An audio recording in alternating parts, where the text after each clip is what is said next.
Assalamualaikum warahmatullahi wabarakatuh. Saya Leni Prasetya Ningsih, salah satu anggota dari kelompok 5.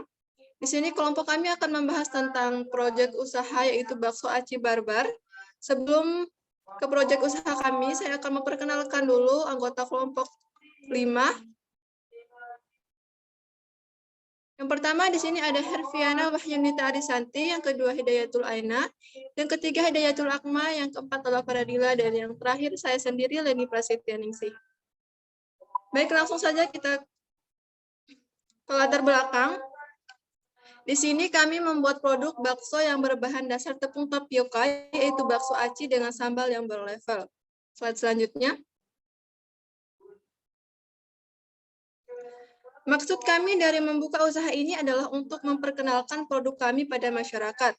Untuk tujuannya tentu saja kami ingin mendapatkan pengalaman berusaha dan juga mendapatkan keuntungan.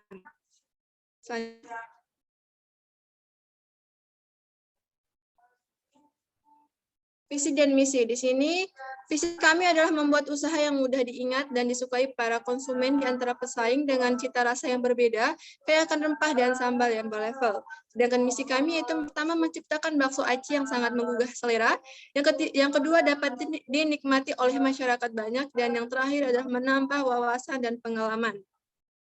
Slide selanjutnya. Struktur organisasi. Di sini direkturnya yaitu saya sendiri, Leni Prasetya Ningsih, sedangkan bagian SDM atau sumber daya manusianya adalah Herfiana Wahyunita Arisanti. Untuk bagian keuangan ada Hidayatul Aina dan bagian produksi Hidayatul Akma, sedangkan untuk bagian marketing ada Lala Faradila. Selanjutnya. Lanjut. Slide selanjutnya.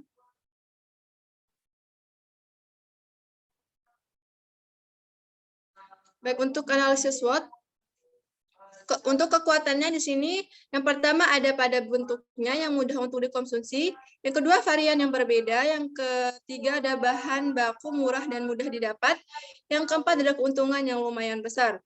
Untuk kelemahannya ada pada ketahanannya, produk kami hanya bisa bertahan 1-2 hari tanpa dipanaskan kembali.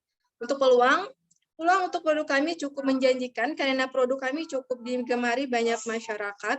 Dan untuk ancaman yang paling menonjol untuk produk kami yaitu banyaknya pesaing yang melakukan usaha sejenis. Namun untuk ancaman tersebut tergantung lagi pada lokasi usaha dan varian produk yang dijual. Selanjutnya, riset pasar. Karena bakso aci banyak digemari masyarakat, kami mencoba varian baru dari bakso aci. Biasanya bakso aci yang para pesaing berkuah. Namun di sini kami mencoba membuat bakso aci tanpa kuah atau bakso aci goreng. Dari riset pasar yang kami lakukan, yang menjual bakso aci goreng cukup sedikit. Lalu kami juga melakukan riset terhadap keminatan masyarakat pada bakso aci goreng, dan hasilnya menunjukkan masyarakat kami, karena produk kami bisa dinikmati dimanapun dan kapanpun. Singkatnya, produk kami lebih simpel dan dari produk bakso aci biasanya. Selanjutnya, potensi pasar. Selain simpel dan mudah, bahan-bahan yang digunakan untuk membuat produk kami juga lumayan tahan lama, lalu modal yang dikeluarkan juga cukup kecil dengan potensi keuntungan yang lumayan besar. Selanjutnya, banyaknya saingan. Seperti yang saya singgung sebelumnya, untuk usaha bakso aci ini memiliki banyak pesaing, namun itu tergantung lagi pada lokasi dan varian produk. Nah, di sini lokasi usaha kami berada di wilayah Kota Mataram, NTB, tepatnya ada di Jalan Pendidikan Dasan Agung, Kecamatan Selaparang, Mataram. Di wilayah Mataram cukup banyak yang memiliki usaha sejenis, namun yang membedakan dari usaha yang kami miliki ada pada variannya, yaitu kami menyediakan varian bakso aci goreng. Sehingga jumlah pesaingnya sedikit, karena di wilayah Mataram masih sangat sedikit yang menyediakan varian bakso aci goreng. Dengan demikian, usaha bakso yang kami miliki ini mempunyai peluang yang cukup besar. Selanjutnya, baik, untuk selanjutnya akan disampaikan oleh Lala Faradila, kepadanya dipersilahkan. Selanjutnya, sasaran pemasaran. Sasaran pemasaran yaitu semua kalangan mulai dari anak-anak, remaja, hingga orang dewasa, terutama kaum milenial yang menyukai makanan hits dan pedas gurih. Slide selanjutnya. Rencana pemasaran. Kami berencana melakukan pemasaran dengan cara mengenalkan produk kami kepada kenalan-kenalan kami dari mulut ke mulut dan juga melalui platform media sosial. Karena kebanyakan masyarakat menggunakan media dan banyak masyarakat yang mengetahui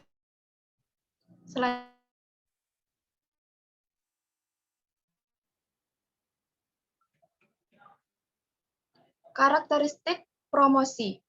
Yang pertama, menggunakan media sosial. Menyebarkan informasi tentang bakso aci menggunakan Facebook, Instagram, dan lain-lain dengan cara mengupload foto atau gambar produk kami yaitu bakso aci barbar di Facebook atau di Instagram, sehingga informasi tentang bakso aci tersebut tersebar secara luas di kalangan masyarakat. Menggunakan bahasa atau caption yang bisa menarik perhatian pembeli atau konsumen.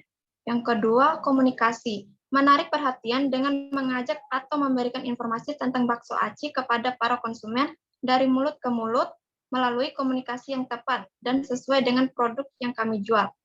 Saya kembalikan kepada moderator.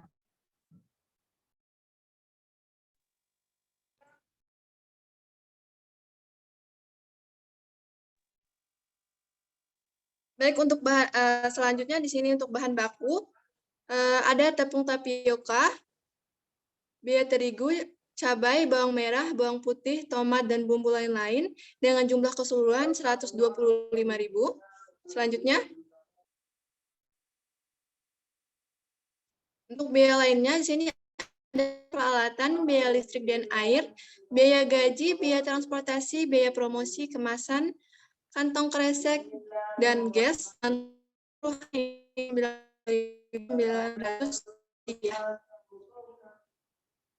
Selanjutnya, sini untuk menentukan target penjualan per hari, itu kita menentukan biaya target penjualan per hari. Yang pertama itu untuk baku yang tadi jumlah keseluruhan 125.000, untuk biaya biaya lainnya itu 93.903 rupiah. Total biayanya itu 218.903 rupiah. Di sini kami berencana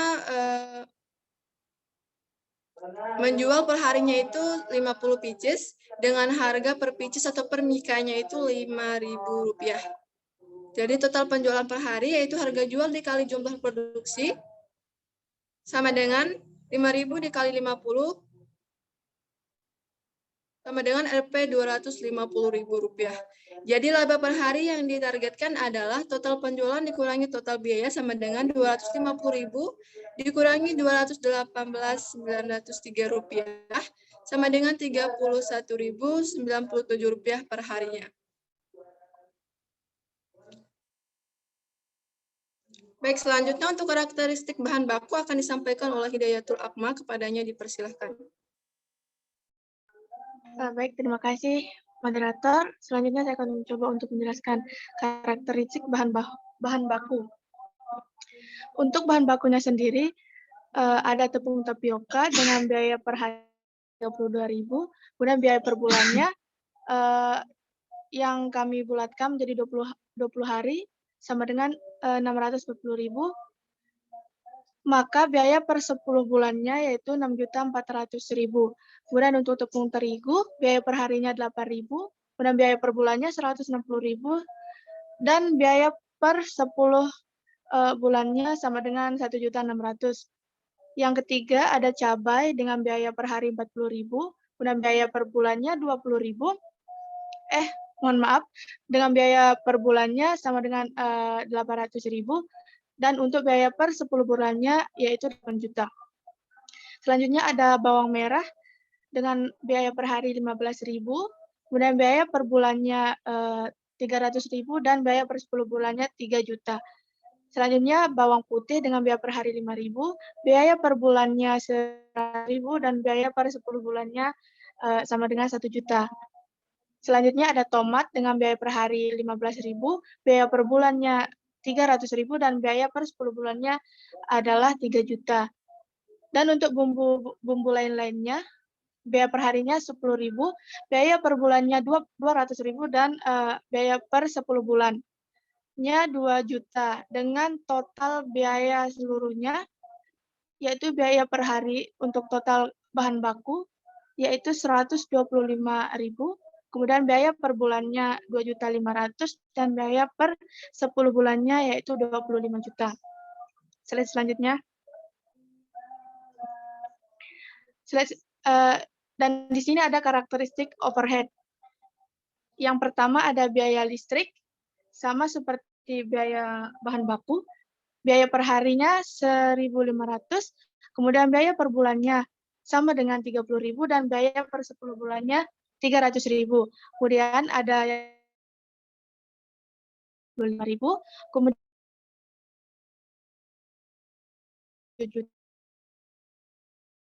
dengan biaya per hari 5.000, biaya per bulannya 30.000 dan biaya per 10 bulannya 300.000.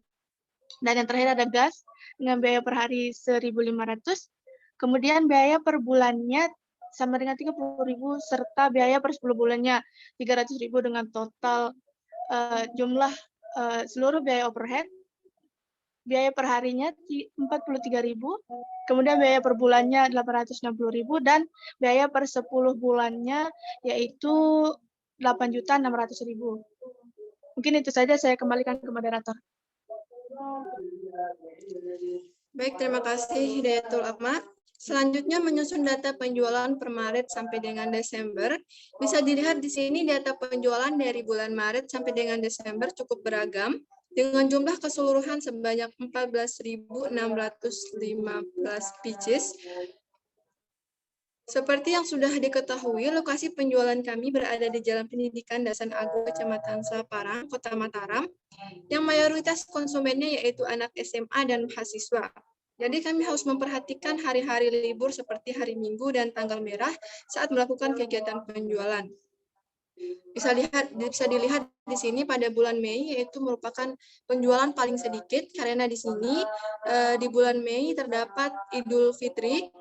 Jadi kami tidak jualan selama 2 minggu. Baik, slide selanjutnya. Baik, untuk anggaran produksi akan disampaikan oleh Hidayatul Akmal, kepadanya dipersilahkan. Terima kasih untuk kesempatan keduanya, Bu Moderator. Selanjutnya saya akan mencoba untuk menjelaskan kembali mengenai bagaimana cara menyusun anggaran produksi per Maret sampai dengan Desember.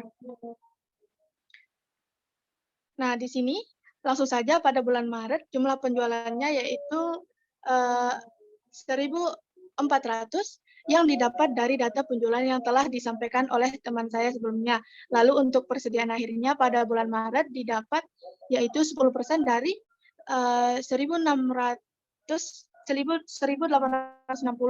yaitu sama dengan 180 unit. Mengapa demikian? Karena di sini persediaan akhir yang kami inginkan diambil dari 10% dari penjualan bulan berikutnya. Begitu juga seterusnya sampai bulan Desember. Di sini persediaan akhirnya yaitu 140 yang didapat dari 10% dari penjualan pada bulan Januari 2023. Asumsinya pada bulan Januari 2023 jumlah penjualan yaitu 1.400. Selanjutnya untuk persediaan yang tersedia untuk dijual didapat dari penjumlahan antara jumlah penjualan dengan jumlah persediaan akhir. Nah, persediaan akhir yang tersedia dijual pada bulan Maret yaitu 1.400 ditambah dengan yaitu 1.586. Begitu pula seterusnya sampai bulan Desember. Nah, untuk persediaan awalnya bulan Maret didapat dari persediaan akhir pada bulan Februari yaitu sebesar 160 pieces. Persediaan akhir pada bulan sebelumnya akan menjadi persediaan awal pada bulan berikutnya. Begitu juga seterusnya sampai bulan Desember. Nah, selanjutnya, jumlah yang diproduksi didapat dari persediaan yang tersedia dijual dikurangi dengan persediaan awal dengan jumlah total sebanyak 14.595 rupiah. Mungkin itu saja yang bisa saya sampaikan. Saya kembalikan ke moderator. Baik, selanjutnya ada anggaran tenaga kerja yang akan disampaikan oleh Herviana, kepadanya dipersilahkan. Baik, terima kasih kepada moderator. Di sini saya akan menjelaskan tentang anggaran tenaga kerja. Di sini jumlah jam kerja per hari yaitu sebanyak 10 jam. Unit yang diproduksi yaitu dari Maret sampai dengan Desember didapat dari data penjualan yang sudah disampaikan oleh rekan saya sebelumnya. Kemudian jumlah tenaga kerja per unitnya 0,2. Di sini didapat dari 10 ini didapat dari 10 jam kerja dibagi dengan 50 ini itu rencana penjualan kita selama 1 hari. Kemudian jumlah jam yang dibutuhkan itu 1.400 dibagi dengan 0,2 jadinya di sini 280 di bulan Maret. Kemudian di bulan April 1.860 dibagi dengan 0,2 jadinya 372. Begitu seterusnya perhitungan dari bulan Mei sampai dengan Desember. Kemudian rata-rata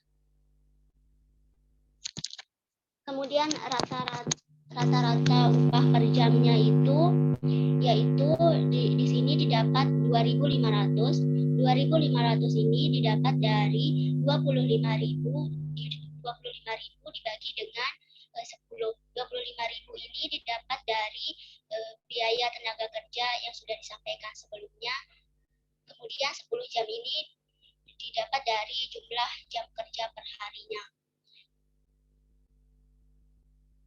Kemudian jumlah biaya tenaga kerja ini didapat dari di sini bulan Maret 280 dikali dengan 2.500,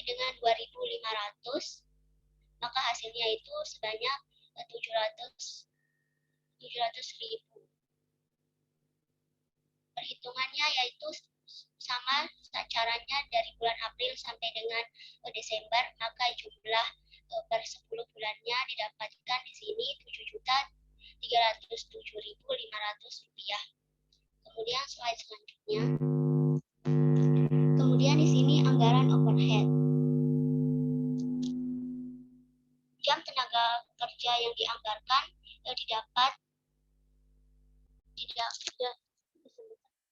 jam tenaga kerja yang dianggarkan didapat dari anggaran tenaga kerja sebelumnya.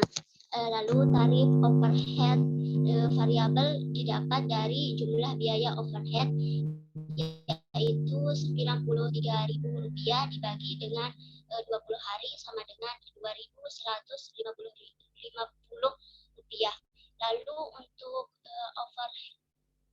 overhead variabel yang dianggarkan didapat dari jam tenaga kerja yang dianggarkan dikali tarif overhead variabel, yaitu untuk bulan Maret 280 dikali dengan 2.150 menjadi Rp602.000.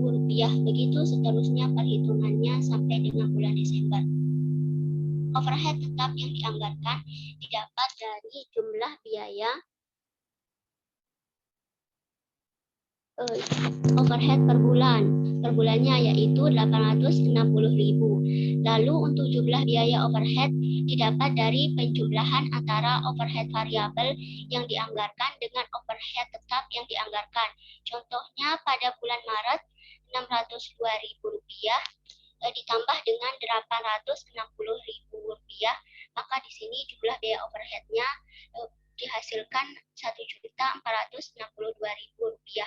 Perhitungannya dari bulan April sampai dengan Desember sama. Jadi hasil per 10 bulannya menjadi Rp14.884.450.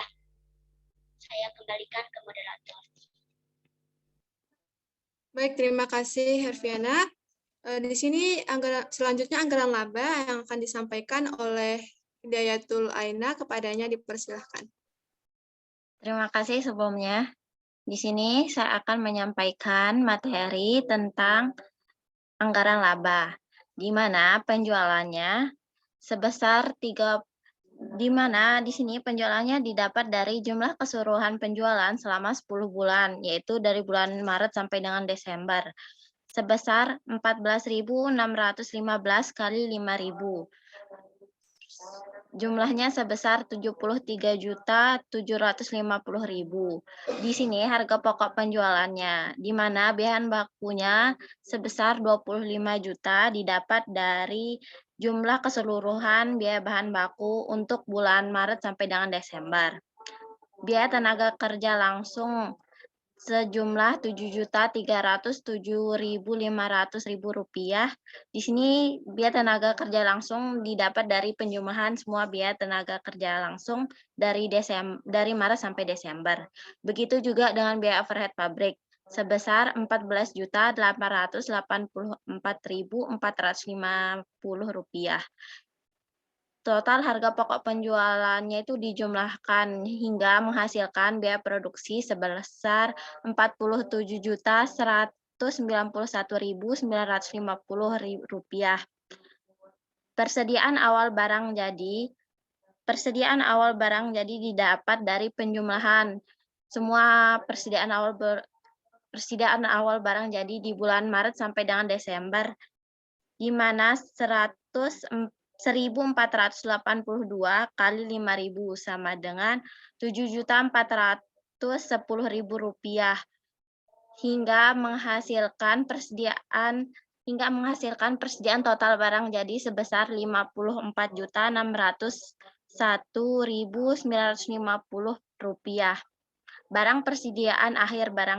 Persediaan akhir barang jadi.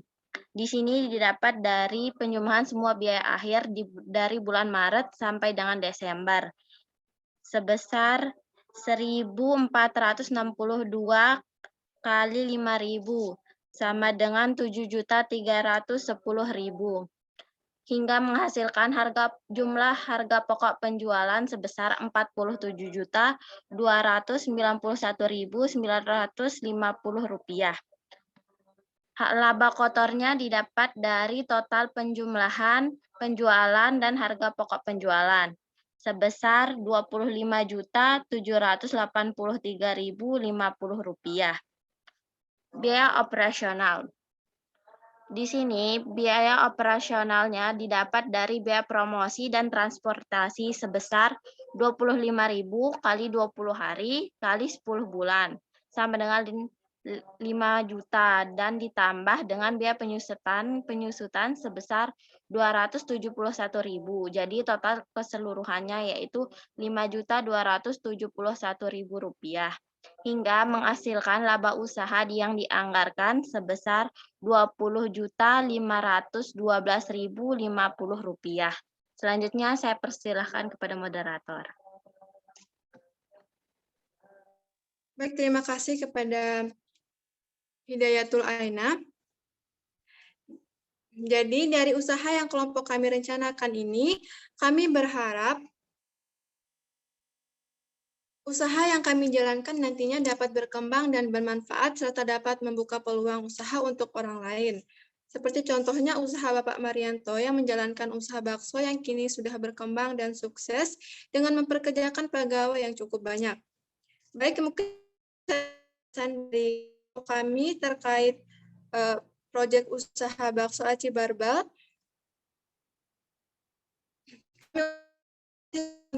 Teman-teman yang sudah menjelaskan. Semoga kita bisa bertemu di lain waktu. Wassalamualaikum warahmatullahi wabarakatuh. Waalaikumsalam warahmatullahi wabarakatuh.